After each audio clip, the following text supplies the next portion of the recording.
Festival de la biographie. Oh, vous êtes honoré puisque vous êtes l'un des personnages cette année du Festival de la biographie, Pascal Pic. Ah oui, j'ai l'honneur d'être le co-président d'honneur avec Hélène Carrère-Dancos, absolument. La secrétaire perpétuelle, ça ne peut pas lutter. C'est important. On n'a pas envie de lutter, on a envie d'accompagner. Je rigole. Et donc, cette moisson de cette année, est-ce que vous êtes content? D'abord, pour revenir sur votre introduction, je crois qu'il faut saluer les organisateurs, la ville de Nîmes, bien sûr, pour avoir mis, et c'est rare, un coprésident qui est quand même étiqueté scientifique. Oui, alors, auteur d'un grand succès, au commencement était l'homme, Lucie l'obscurantisme, l'homme est le plus grand singe politique. Hein, vous êtes quand même... vous avez marqué le...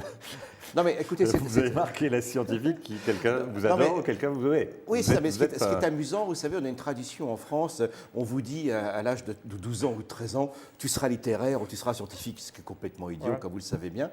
Et là, on sent, et c'est très agréable, et c'est très concrétisé là aujourd'hui, que les salons du livre, qui n'écartaient pas les sciences, mais on intègre le fait que c'est un fait de culture, on n'est plus dans l'oxymore, comme vous savez, culture scientifique, comme si c'était quelque chose d'aberrant. Et donc, voilà, donc acte, et puis ça marche très bien, parce que le public, ni moi, est vraiment fidèle. Là. Ça marche très bien parce que vous n'avez plus de livres. Ah, j'en ai plus, voilà. Alors, mais comment vous expliquez ça? Tout d'un coup, les gens se sont dit, tiens, il y a quelque chose, il y a un manque. On est quoi? Parce que de Darwin à Louis Strauss, donc de faire cette réunion de deux personnages, comment on pourrait dire, énormes, quoi, comme disait Jeanne, énorme, ça vous avez raison. D'abord, Charles Darwin, qui est assez bien connu des biologistes, soyons clairs, est assez mal connu des sciences humaines en général, et en fait, il est le premier grand anthropologue. Qu'on n'aime pas. Vous avez dit qu'on n'aime pas en France. Non, parce qu'on a un problème chez nous du dualisme cartésien. Descartes n'est pas tout à fait en cause, mais il a mieux exprimé cette chose-là, c'est qu'il oppose nature et culture, instinct et acquis. Donc on reste encore un petit peu là-dessus, et on sait que ça ne se passe plus du tout comme ça maintenant depuis pas mal de temps, notamment même dans le domaine de la psychologie au sens large. Je pense à Boris Cyrulnik, par exemple, etc. Donc tout ça est en train de changer très vite. Non, on n'apporte pas l'explication qui va changer le monde, mais nous sommes très complémentaires parce que le mode d'interrogation du monde des scientifiques est autre. Mais là, j'ai cheminé comme mes collègues biographes, c'est-à-dire que, je dis, réembarquons avec Charles Darwin, réembarquons avec Claude Lévi-Strauss. Et ce qui est fascinant avec Darwin, et personne ne l'avait vu comme ça, parce que je crois qu'on n'avait pas fait ce travail de biographe, d'une certaine manière. Et Darwin est enchanté par la découverte des diversités. Il n'est pas le premier, ça on le sait bien. Mais au fil de son voyage, il est le premier à se poser la question, est-ce que l'homme n'est pas en train d'atteindre à ces diversités? Il se pose cette question en découvrant des fossiles récents, donc des fossiles géants, de paresseux par exemple, lorsqu'il est en Argentine. Et puis au fil de son voyage, lorsqu'il passe en Argentine, et vous connaissez l'état de l'écologie et de l'environnement en Argentine, que dis-je, en Australie, et là ça va donner un événement très fort d'ailleurs. Darwin est un monsieur très courtois, bien cultivé. On ne se fâche pas facilement chez les gentlemen.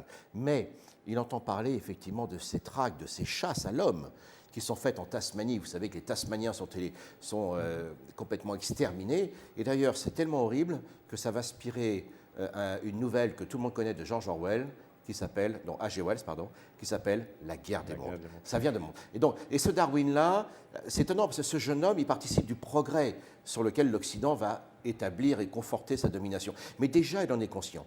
Et un siècle plus tard, exactement un siècle d'intervalle, Claude Lévi-Strauss, qui lui quitte l'Europe pour des raisons que vous... Et tous les deux, ils partent à un moment, indépendamment de leur volonté. C'est vrai qu'ils s'en vont dans le monde comme ça, d'un coup du jour au lendemain. Il y avait du désir quand même, il y avait du désir de partir. Ils s'en vont du jour au lendemain. Oui, mais attendez, ce qui est marrant, c'est que Charles Darwin allait être pasteur. Oui, il reçoit une lettre qui décide. Et un siècle plus tard, Claude Lévi-Strauss reçoit un coup de téléphone. À l'époque, il y avait le téléphone. Et son professeur lui dit, son ancien professeur, est-ce que tu vas aller Est-ce que les Indiens vous intéressent toujours? Oui, 2 heures pour vous décider. Allez-y. Et ils sont partis comme ça. Et puis après, donc l'horreur de la Seconde Guerre mondiale. C'est fou, quoi. Et Tristotropique, comme vous le savez, c'est un texte très moderne que tout le monde devrait lire, surtout les jeunes d'ailleurs. C'est un texte d'une incroyable violence. Et qui dit qu'effectivement, quand Darwin arrive à Rio en 1832, il n'a que quelques kilomètres à faire pour découvrir l'Australie. Et l'Australie, pourquoi alors L'Amazonie, excusez-moi. Donc je vais un peu vite. Mais Claude Lévi-Strauss, en 1935 cette fois, lui aura à voyager 15 jours, voire 3 semaines dans le Mato Grosso. Et on lui dit même que les Amérindiens ont disparu. Et donc ce livre, c'est pour expliquer quelle est l'importance des diversités sauvages, domestiques et humaine, bien sûr, pour l'avenir de l'humanité. Car en fait, la diversité, c'est la fille de l'évolution, et sans diversité, il n'y a pas d'évolution. Donc ce livre est pour nos enfants. Et deux enfants, et surtout de trouver cette analogie entre ces deux personnes qui, Oui. 100 ans d'écart, ont vraiment ils ont tout compris, quoi. Et c'est une vraie...